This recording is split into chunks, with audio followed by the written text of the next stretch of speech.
In this video, I'm going to be helping you get clarity on what you want in life. So much has changed since the pandemic, and it's been easy to get caught up in it. Some of you may have sought ease and comfort in the familiar for a little bit of stability. I know that I have. I sat down to do my goals this year, and on reflection, I realised I've just sort of been floating for the last 2 years. I've not really been aiming for anything, and I've just kind of let time pass me by in a mindless routine. There's no problem with that, except I want to live my life a little bit more intentionally, and I personally feel so much better when I'm achieving something. I was really struggling to think about what I actually wanted from life this year, and also in the next 5 years, so I read a lot of articles, I watched a lot of YouTube videos to try and see how I can get clarity in what I actually want, and I've compiled the most effective and most impactful exercises here for you today. I'll be talking you through these exercises in today's video, but if you'd like some extra support, I have also created a free workbook that you can work alongside this video. The download link is in the description box below. Before we first start thinking and looking forward, I have found it really helpful to first look back. As humans, we're typically really bad about guessing and thinking about what will make us happy. However, what we don't have to do is guess and think about what made us unhappy or happy in our past. We have already felt those emotions, and so it's really easy for us to gain insight from those experiences. The aim of this first exercise is to help you get clarity on what you want to do more of in the future and what you should do less of. In this exercise, we're going to be utilising the 80-20 principle. The 80-20 principle basically states that 80% of consequences or outputs are as a result of 20% of causes or inputs. In other words, a very small percentage of causes has a very outsized effect in your life. You can pretty much use the 80-20 principle in any area of your life, but for the context of today, we're going to be looking at which 20% of experiences, events, environments, etc. have contributed to 80% of your unhappiness, and also which 20% has contributed to your happiness. For those of you that are using the workbook, this will already be set out for you, but for everybody else, grab a piece of paper and draw a line right down the middle. On the left-hand side, you're going to write a minus. This is where you're going to write down which 20% of events, experiences, environments contributed to 80% of your unhappiness, or any other emotion that basically didn't make you feel good. On the right hand side of the page, you're going to draw a plus sign, and this is where you're going to write which 20% of events and experiences contributed to your happiness, or any other emotion that you want to create more of. Inspired, peaceful, invigorated. When I did this, I actually looked back over the last 3 years, purely because the last 2 years with the pandemic haven't really been normal, so I wanted to incorporate a year that was normal for reflection purposes. I looked back over my camera roll to look at photos to jog my memory of where I've been and what experiences and memories I've had. You can look at your Instagram, you can look at videos, search anywhere that you can that's going to help you remember what you've done over the last 2-3 years, or whatever period of time that you are looking at and being reflective over. Once you've done this, take a look at what you've written on each side. You might notice that there's actually a theme between the events on either side. For me, a few of the experiences that I put down on my negative side definitely had a theme that came out of them. I noticed that they were either involved with travelling into London or involved alcohol of some kind. I think the pandemic had already started to reveal to me that I didn't really enjoy drinking or being in London so much, but when I actually wrote down my list of events and experiences that didn't contribute to my happiness, I was quite surprised to see how much those things actually came through. Already from this exercise, you should be able to start generating a good idea about what things make you feel good and what things do not, and how you might incorporate this understanding and knowledge of yourself into what you plan for your future. So this next exercise follows on really nicely from the 80-20 principle, and that is creating a stop, start, continue list. Just like it sounds, this is a list of all the things that you want to stop, start, and continue.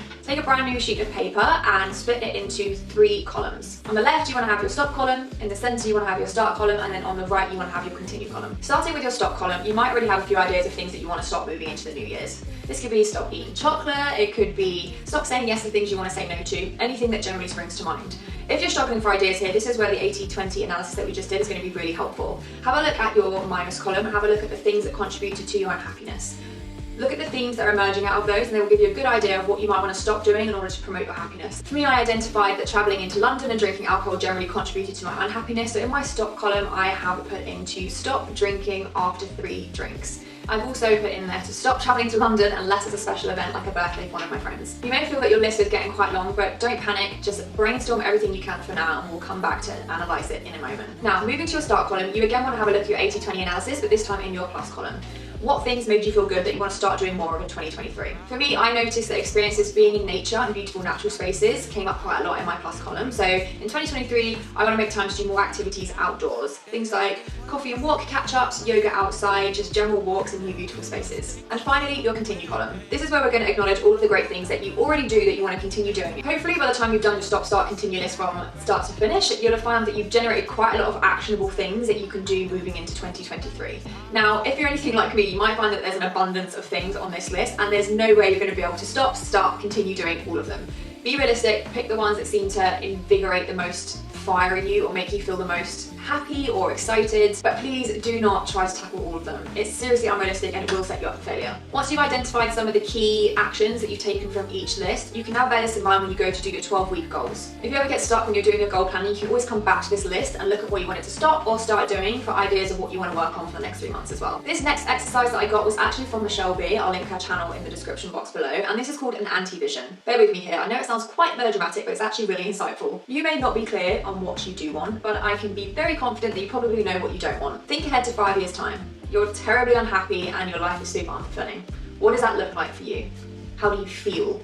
How did you get there? Are you working in a corporate 9-to-5 that has terrible culture and inflexible working patterns and creatively stumps you? How did you get in this space? Did you not commit to learning the things that you wanted to learn that would develop you outside of your work? Were you too scared to start that side hustle? Did you forget to set goals and just coast by merrily? Understanding your anti-vision can really shine some light on some of the values that you hold. If your idea of terrible is working a corporate job, then perhaps it shows that you value self-employment or time freedom. Perhaps you're somebody who needs variety in life and working a standard 9-to-5 is really crippling for you. Looking at the how you got there part is really important and can actually give you some really actionable steps when inverted. I.e., if you got there by not setting goals, then an inversion of that could be to start setting quarterly or weekly goals. It could be to create a goal planning routine. It could also be to start having weekly reviews. Have a think about the how you got there, and when inverted, what actionable steps does that give you that you can work on to at least avoid your anti-vision. These can also be added to your stop and start list as well if they generate some more ideas in you. The last exercise, and arguably the most important exercise, is thinking about how you want to feel. As humans, we're really terrible at assuming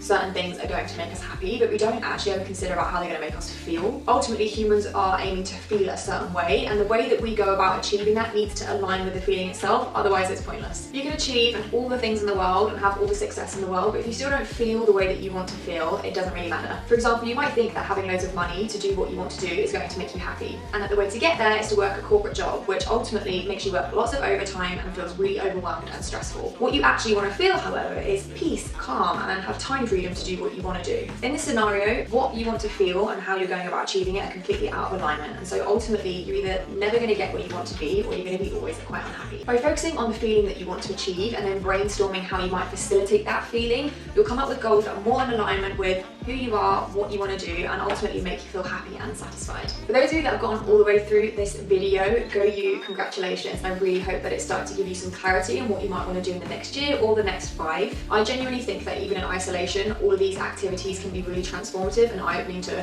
who you are and what you want as a human being. Thank you so much for watching. I appreciate you immensely, and I will see you next week, beautiful people.